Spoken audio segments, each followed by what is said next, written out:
Assalamu alaikum. Today we will talk about MATLAB. What is MATLAB and why we use MATLAB? Actually, MATLAB is a high performance language, and we use MATLAB typically for math computations, for data analysis, for exploration and visualization. Nowadays, MATLAB has a wide range of applications in industry and academia, including deep learning, machine learning, signal processing and communications, image and video processing, control system, test and measurements, computational finance, and computational biology. So we can use MATLAB as a programmer or as a computational environment according to our data needs. So today we are going to learn like a simple program related to engineering in which we use MATLAB for computation. So here is an example that I am going to discuss with you first. So example is current and power dissipation in resistors. Formulas are already given.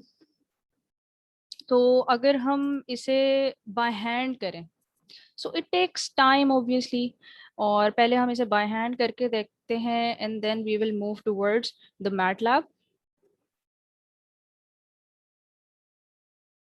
All right, अगर मैं इसे by hand करूं तो मैं पहले resistor का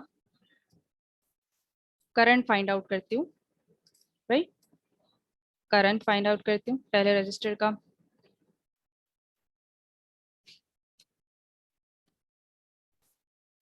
We can say it I1.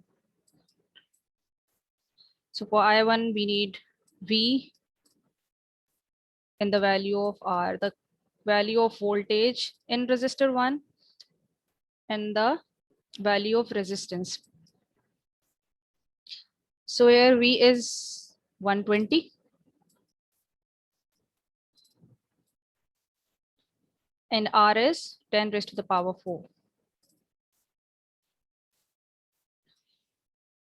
इसे simplify करेंगे, कैलकुलेटर में डाल के कंप्यूट करेंगे. So we will have 0.012 ampere. तो ये आ गया करंट पहले रजिस्टर में. If you talk about power in resistor 1, so it will be given as V square over R. The values will be same. सिर्फ हमने क्या करना होगा, V की जो हमारे पास वैल्यू, वोल्टेज की जो वैल्यू 120, उसके ऊपर हम स्क्वायर लगा देंगे. ये मैथमेटिकल कैलकुलेशन है, ऑब्वियसली ये नोन होती है. करवाने का मकसद ये है कि इससे हम ये सीखेंगे हमारा प्रोग्राम किस तरीके से बनेगा. 120 square over 10 raised to the power 4 will gives us 1.44 watt.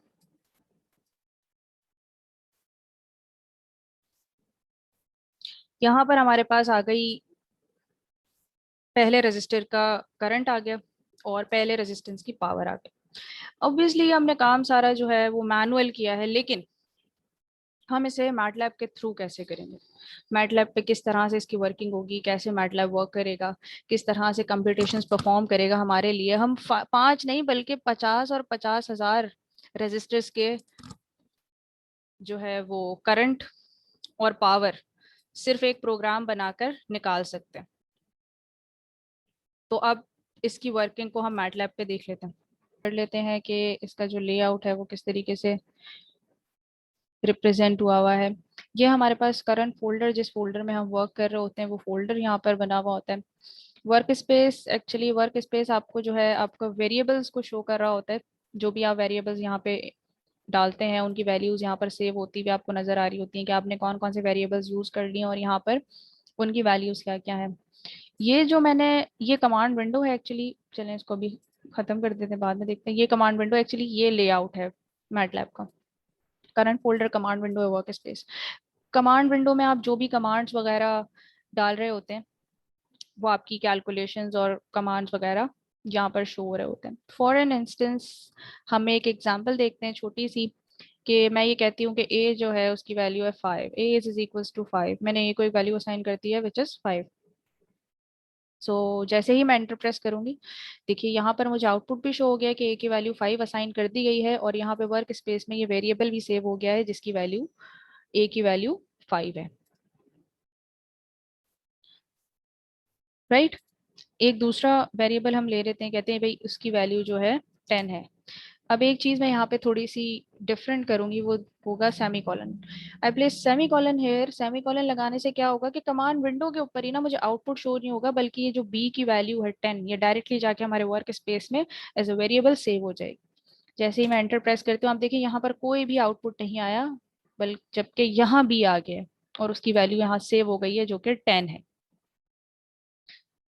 Clear.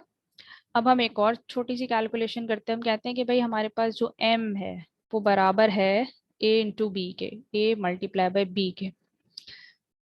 ठीक। अब अगेन मैं सेमी कॉलन्स यहाँ पे नहीं लगा रही।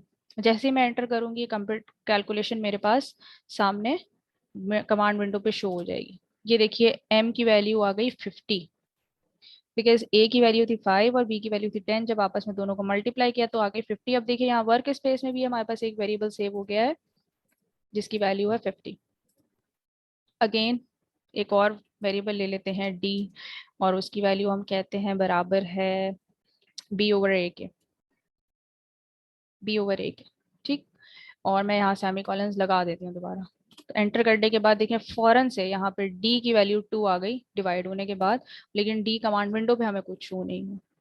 हम इसी तरह different commands according to our program हम लिख कर यहाँ पर उसे रन करवा सकते हैं डायरेक्टली बाय यूजिंग एंटर, और हमारी जितने भी वेरिएबल्स हैं वो वर्क स्पेस में आके सेव होते रहेंगे।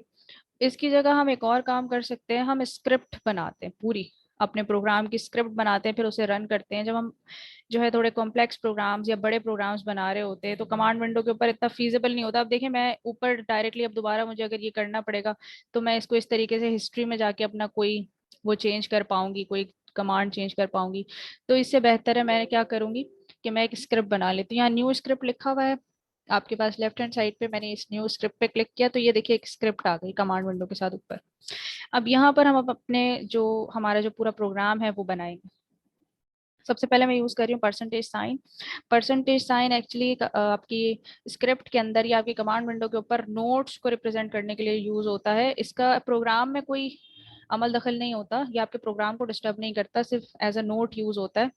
तो फॉर एग्जाम्पल मैं इसको अगर परसेंटेज लगा के एज अ नोट यूज कर रही हूँ, तो हम यहाँ पर जो अपनी हमारी एग्जाम्पल है कि हम इसमें करंट और पावर को कैलकुलेट कर रहे हैं, तो मैं यहाँ लिख देती हूँ computation for current and power dissipation in resistors. ठीक। ये मैंने एंटर कर दिया। अब मैं अपना प्रोग्राम बनाना शुरू करूंगी। प्रोग्राम बनाने से पहले मैं अपना वर्क स्पेस क्लियर कर देती हूँ और ये कमांड विंडो भी क्लियर कर देती हूँ, क्योंकि जाहिर है हम इसको पहले अपने हिसाब से यूज कर चुके हैं। अब हम एक नई चीज करने जा रहे हैं। यहाँ पर अगर देखा जाए तो आपके पास डाटा जो है वो इन फॉर्म ऑफ टेबल दिया हुआ था, क्योंकि ये हमारे पास एक वर्ड डॉक्यूमेंट है, इसमें हमने अपने अब अकॉर्डिंग टू आर नीड हमने यहाँ पे डाटा लिख दिया है। हम मैटलैब में इसको बहुत डिफरेंट तरीके से कर सकते हैं। अगर ये प्रोग्राम 5 लोगों को बनाने के लिए दिया जाए तो हो सकता है वो 5 लोग 5 डिफरेंट तरीके से इसके ऊपर वर्किंग करें। कोई इसको इसकी वैल्यूज को एंटर भी करवा सकता है यूजर से लूप बना के, और कोई जो है वो डायरेक्टली इसकी वैल्यूज को R1 V1 करके भी, R1 V1 R2 V2 करके भी करस्पॉन्डिंग वैल्यू को डाल सकता है। हम क्या करते हैं, हम ये करते हैं कि हम R एक रॉ वेक्टर बनाते हैं और उस रॉ वेक्टर के अंदर इन तमाम वैल्यूज को इसी तरह सेव करवा देते हैं। इसी तरह हम एक और वेक्टर बनाते हैं V का, और उसके अंदर इसी तरह करस्पॉन्डिंग जो इसकी वैल्यूज है उसको वहां पर एंजर्ट करवा देते हैं, ताकि हमें एक एरे कैलकुलेशन पता चले कि एरे के अंदर किस तरीके से कैलकुलेशंस परफॉर्म की जाती है। ये वापस हम मैटलैब पे आ गए। यहाँ पे अब हम एक एरे डिफाइन करने लगे आर, कैपिटल आर से। R is equals to, R is your resistance for, अच्छा जो एरे होता है उसे डिफाइन करने का सिंटेक्स ये होता है कि वो ब्रैकेट्स के अंदर लिखा जाता है, स्क्वायर ब्रैकेट्स के अंदर, और साथ में कॉमा के साथ रिप्रेजेंट किया जाता है। इंडिविजुअल वैल्यूज जो उसकी कॉमा के साथ रिप्रेजेंट की जाती है। 10⁻⁴, कॉमा 2 × 10⁻⁴, कॉमा 3.5, अच्छा यहाँ कॉमा नहीं आया है, 1 की 1 आ गया, ठीक है। Multiply by 10 raise to the power 4 again, comma 10 raise to the power 6। ये डाटा है जो पिछली एग्जाम्पल में था, वो मैं यहाँ एंसर कर रही हूँ। 2 into 10 raise to the power 5 again, it is also 5। अब हम जो है प्रोग्राम को अपने रन करवा, क्योंकि मैंने आपसे कहा था कि मैंने इसको स्क्रिप्ट पे लिखा है, अगर मैं एंटर दबाऊंगी तो ये इसकी सेकंड लाइन, ये थर्ड लाइन पर आ जाएगा, ना कि रन होगा। रन के लिए ऊपर एक रन कमांड लिखी हुई है, हमें ये स्क्रिप्ट को रन करवाने के लिए इसको प्रेस करना पड़ेगा, ताकि हमें पता चल सके कि ये जो हमने आर के अंदर वैल्यू सेव करवाई है ये हमारे पास किस तरीके से सेव हुई है और किस तरह से हमें मैटलैब इसका आउटपुट दे रहा है। ये मैंने रन किया यहाँ पे। इस स्क्रिप्ट को मुझे सबसे पहले सेव करना पड़ेगा, तो मैं इसे रजिस्टर के नाम से सेव कर लेती हूँ। देखिए जैसे ही मैंने इसे सेव किया, इसने फौरन इस स्क्रिप्ट को रन कर दिया। सबसे पहले स्क्रिप्ट का नाम लिखा हुआ है हमारे पास कमांड विंडो में, उसके बाद आर की वैल्यूज आ रही हैं। आप देखें, आपने आर की वैल्यूज को आपने किसी और फॉर्मेट में दिया था, आपने एक्सपोनेंट फॉर्म में दिया था उसे और यहाँ पर जो है ये किस फॉर्म में आ गई है, तमाम वैल्यूज आपके पास ओपन होकर आ गई हैं, जो उनकी सिंप्लीफाइड फॉर्म में आ गई हैं। 10 raised to the power 4 is 10,000. 2 multiplied by 10 raised to the power 4 is 20,000 and 35,000 and so on. Values आपके पास आ गई हैं। कमांड विंडो पे उसका आउटपुट शो हो गया है और वर्क स्पेस में उस आर की वैल्यू सेव हो गई है, और आर की वैल्यू हमारे पास in form of row vector आई है। ये देखिए 10 raised to the power 4, 2 into 10 raised to the power 4, 3.5 into 10 raised to the power 4 and so on। तो ये हमारा ठीक रन कर रहा है, मतलब इसी तरह से हमें डाटा चाहिए था। अब अगर मैं यहाँ सेमी कॉलन्स प्लेस कर देती तो ये मुझे आउटपुट विंडो में इसका आउटपुट नहीं दिखाता, सिर्फ और सिर्फ रजिस्टर लिखा हुआ आता और यहाँ पे ये वैल्यू सेव हो जाती। यही चीज हम वी के लिए करके देख लेते हैं। V is equals to, again I use square brackets, अब वैल्यूज रखते थे 120 कॉमा 80 कॉमा 110 कॉमा 200 कॉमा 350, ये वैल्यूज थी हमारे पास वी की। अब मैं यहाँ सेमी कॉलन प्लेस कर रही हूँ, ठीक है। अब ना तो ये आर की वैल्यू दिखाएगा ना वी की वैल्यू दिखाएगा। अब हम दोबारा से स्क्रिप्ट को रन कर रहे हैं।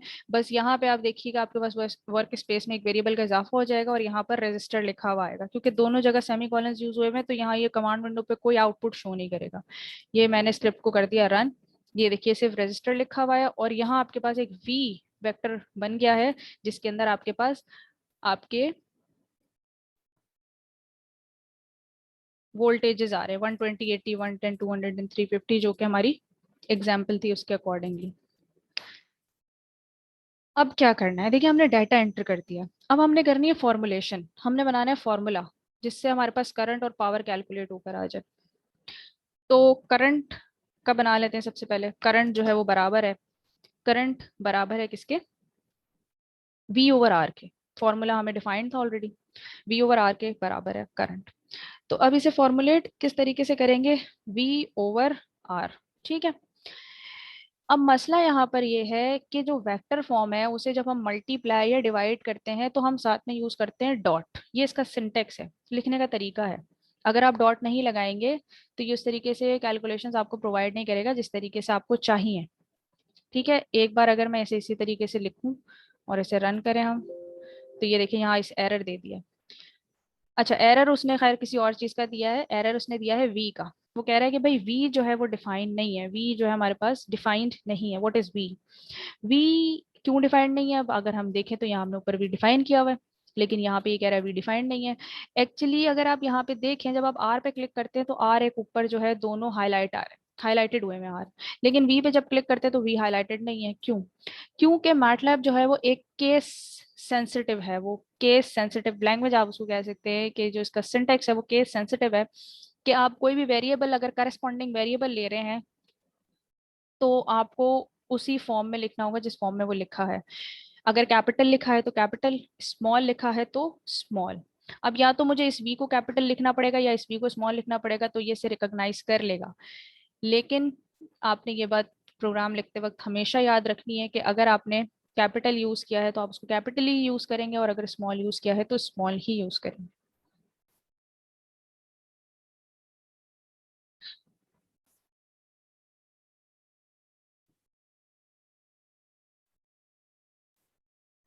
देखिए यहाँ पर कोई कैलकुलेशन परफॉर्म नहीं हुई। कैलकुलेशन परफॉर्म इसलिए नहीं हुई क्योंकि ये दोनों आपस में वेक्टर्स हैं, और ये वेक्टर्स के लिए हमें यहाँ पे डॉट यूज करना होता है, तब जाके कैलकुलेशन परफॉर्म होती है आपस में दो वेक्टर्स के, कि ये पहला वेक्टर की पहली वैल्यू उसकी करस्पॉन्डिंग पहली वैल्यू से डिवाइड होगी, दूसरे की दूसरी से, तीसरे की तीसरी से, चौथे की चौथे से। तो ये इसका आपके पास, अच्छा इट्स वर्किंग।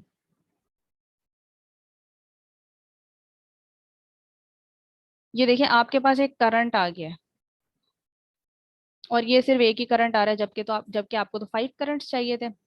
ये करंट की वैल्यू सिर्फ एक आ रही है, विच इज 0.0019। ये इसने किया क्या है, ये इसने आपके जो दो वेक्टर्स हैं, रो वेक्टर्स को, इन्होंने इसको डायरेक्टली डिवाइड कर दिया है वैल्यूज को, और इसने डिफरेंट कैलकुलेशन परफॉर्म कर दी है यहाँ पर इस तरह लिखने से। जबकि आप अब इसे डॉट लगा के रखेंगे तो डॉट से क्या होगा कि इसकी करस्पॉन्डिंग वैल्यूज को आपस में डिवाइड करेगा। ये वेक्टर्स के अंदर किसी भी किस्म का मल्टीप्लिकेशन और डिवीजन यूज करने के लिए फॉर्मेट डिफाइंड है। ये आपने इसे रन किया तो अब देखिए आपके पास करंट की क्या वैल्यू आ रही है, 0.0120, 0.0040, 0.0031, 0.0020, 0.0018। अब आपके पास करस्पॉन्डिंग वैल्यूज आ रही हैं। अब आपके पास 5 करंट्स आ रहे हैं 5 डिफरेंट रेजिस्टर्स के, उनके करस्पॉन्डिंग डाटा के हिसाब से। अब हम पावर देख लेते हैं। पावर के लिए हमारे पास क्या फॉर्मूला था, पावर के लिए हमारे पास फॉर्मूला था V²/R। अगेन V², इसे हम लिख देते हैं ब्रैकेट में। ठीक है। अब क्योंकि V के लिए भी हमें यहाँ डॉट लगाना पड़ेगा। डॉट क्यों लगाना है, क्योंकि हम V वाले जो हमारा वेक्टर है, उसी को हम 2 बार मल्टीप्लाई कर रहे हैं, लेकिन उसकी करस्पॉन्डिंग वैल्यूज को मल्टीप्लाई कर रहे हैं। ठीक है, करस्पॉन्डिंग वैल्यूज को मल्टीप्लाई कर रहे हैं, डॉट ले रहे हैं आपस में दोनों का। Bracket close, dot backslash R। तो ये फॉर्मूला बन गया V²/R। डॉट किस लिए लगा रहे हैं, करस्पॉन्डिंग वैल्यूज लेने के लिए वेक्टर्स की। अब इस प्रोग्राम को दोबारा से रन करके देख लेते हैं। ये देखिए आपके पास यहाँ पर डायरेक्टली 1 क्लिक पे पावर कैलकुलेट होकर आ गई करस्पॉन्डिंग रेजिस्टर्स की। ये पहले रजिस्टर की, ये दूसरे, तीसरे, और ये चौथे, और ये पांचवे रजिस्टर की आपके पास वैल्यूज आ गई। और आपको ये आउटपुट विंडो में इसलिए शो हो रही है, कमांड विंडो में, क्योंकि यहाँ पे मैंने सेमी कॉलन्स नहीं लगाए थे। अगर सेमी कॉलन्स लगाती तो डायरेक्टली से वर्क स्पेस में ये दो वेरिएबल्स आपके पास सेव हो जाते, करंट में करंट की वैल्यूज आ जाती तमाम, और पावर में तमाम पावर की वैल्यूज आ जाती। सो होपफुली आपको समझ में आया होगा। ये डिफरेंट तरीकों से किया जा सकता है, इसके अंदर इसका फंक्शन भी बनाया जा सकता है, फिर आप फंक्शन यहाँ पे कॉल करके उसको डायरेक्टली इसकी वैल्यूज को रिप्रेजेंट कर सकते हैं। एक और एग्जांपल हम ले लेते हैं, सिंपल सी स्क्रिप्ट मैंने बनाई हुई है सिर्फ एक्सप्लेनेशन के लिए। एरिया फॉर एग्जांपल हम कैलकुलेट करें एरिया रेक्टेंगल का और यूजिंग स्क्रिप्ट। ये मैंने अगेन परसेंटेज साइन लगाकर यहाँ पे डिफाइन किया, finding area of rectangle by using script. यहाँ पे मैंने एक एल वेरिएबल डिफाइन किया है जो कि लेंथ को रिप्रेजेंट कर रहा है। ये यहाँ पर मैं यूजर से इनपुट ले रही हूँ, कि वो यूजर से इनपुट लिया जाएगा कि लेंथ क्या है रेक्टेंगल की, आपकी ब्रेथ क्या है, और वो बी में सेव हो जाएगी जाकर। फिर मैंने कमांड यूज किया fprintf का। fprintf का कमांड जो है वो यूजर से लिया गया कोई भी वेरिएबल आउटपुट के तौर पर शो करने के लिए इस्तेमाल किया जाता है। तो इसके अंदर लिखा है your desired length is %.1f\n। ये जो %.1f है, ये एक्चुअली फॉर्मेट स्पेसिफायर है। ये आपके इस लेंथ के फॉर्मेट को स्पेसिफाई कर रहा है यहाँ पे, कि वो फ्लोट हो सकता है, क्योंकि डेसिमल में भी आपकी वैल्यूज हो सकती हैं लेंथ की और ब्रेथ की। तो यहाँ पर मैंने 1f इसलिए यूज किया है, ये एक्चुअली 1 डेसिमल प्लेस को रिप्रेजेंट करेगा। यहाँ पे भी 1f यूज किया है as a format specifier. Float F जो है वो फ्लोट पॉइंट को यूज डाटा को शो करता है। \n जो है वो इसलिए यूज किया गया है कि इस वैल्यू के बाद जैसे ही ये वैल्यू शो करेगा हमें कमांड विंडो पे, उसके बाद ये एक लाइन स्किप करेगा और नेक्स्ट लाइन में हमें इसकी वैल्यू शो करेगा। और यहाँ पर एरिया मैंने डिफाइन कर दिया L/B।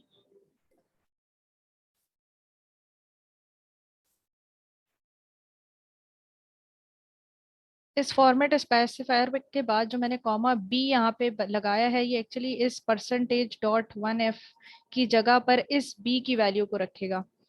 ये जो बी की वैल्यू यहाँ ब्रेथ में डिफाइन हुई होगी, क्योंकि यहाँ पर हम ब्रेथ शो करने लगे हैं कि ब्रेथ आपने क्या इनपुट दी है, यूजर ने जो भी ब्रेथ इनपुट दी होगी, जो भी बी के अंदर वैल्यू सेव होगी, वो यहाँ इस फॉर्मेट स्पेसिफायर की जगह पर शो हो जाएगी। यहाँ पर अगेन हमने फॉर्मूला डिफाइन किया है एरिया का, कि एरिया का जो फॉर्मूला है वो लेंथ इनटू ब्रेथ है। यहाँ पे हमने डॉट नहीं लगाया है, डॉट इसलिए नहीं लगाया है क्योंकि एल में भी और बी में भी हमारे पास सिंगल न्यूमेरिक वैल्यूज हैं और वो आपस में सिर्फ हमने मल्टीप्लाई करनी है। अगेन मैंने एफ प्रिंट एफ का कमांड यूज किया है और यहाँ पर एक स्टेटमेंट लिखा है, therefore your desired area will B. ये जो मैंने लिखा है और ये पर्पल से आपको लिखा नजर आ रहा है, ये इसी एज इट इज आपके पास कमांड विंडो पे शो होगा और इस फॉर्मेट स्पेसिफायर की जगह पर आपके पास एरिया की वैल्यू जो भी यहाँ पर सेव हुई होगी, दोनों को मल्टीप्लाई करवाने के बाद वो शो हो जाएगी। अब इस प्रोग्राम को हम रन करके देखते हैं। आप देखिए, जो मैंने यूजर से इनपुट लिया है उसके बाद मैंने सेमी कॉलन्स यहाँ लगाए ताकि उस इनपुट का डायरेक्टली आउटपुट हमें कमांड विंडो पे शो ना हो, और यहाँ मैंने नहीं यूज किया क्योंकि एफ प्रिंट एफ का कमांड यूज किया हुआ है, तो मैं चाहती हूँ कि ये वाली वैल्यूज मुझे कमांड विंडो पे शो हो। अब इस स्क्रिप्ट को हम रन करते हैं। सबसे पहले हमारे पास स्क्रिप्ट नेम आ गया एरिया। अब यहाँ पे ये मांग रहा है मुझसे कि मुझे लेंथ यहाँ पे डालनी है। फॉर एग्जाम्पल मैंने लेंथ ले ली है 5 और डिजायर ब्रेथ जो है फॉर एग्जाम्पल मैं ले लिए 10। तो अब ये देखिए सिर्फ सिंगल क्लिक पे तमाम कैलकुलेशन आपके पास आ गई है। इनपुट आपने जो की थी लेंथ वो 5 थी, ब्रेथ 10 थी। उसके बाद यहाँ पे जो यूजर से इनपुट लिया है उसको इसने फ्लोट में रिप्रेजेंट किया है। Your desired length is 5.0, your desired breadth is 10.0, therefore your desired area will be 50.0। ठीक है, 50.0 आपके पास इन दोनों को मल्टीप्लाई करने के बाद आंसर आया जो कि आपने एरिया में आपने कैलकुलेट किया था। तो ये इस तरीके से आपके पास मैटलैब वर्क करता है अकॉर्डिंग टू योर डाटा। आप उसके अंदर डिफरेंट कमांड्स यूज करते हैं, डिफरेंट चीजें यूज करते हैं, and as I told you there are wide range of applications. So hopefully ये प्रोग्राम्स आपको समझ में आए होंगे। Thank you so much. अल्लाह हाफिज।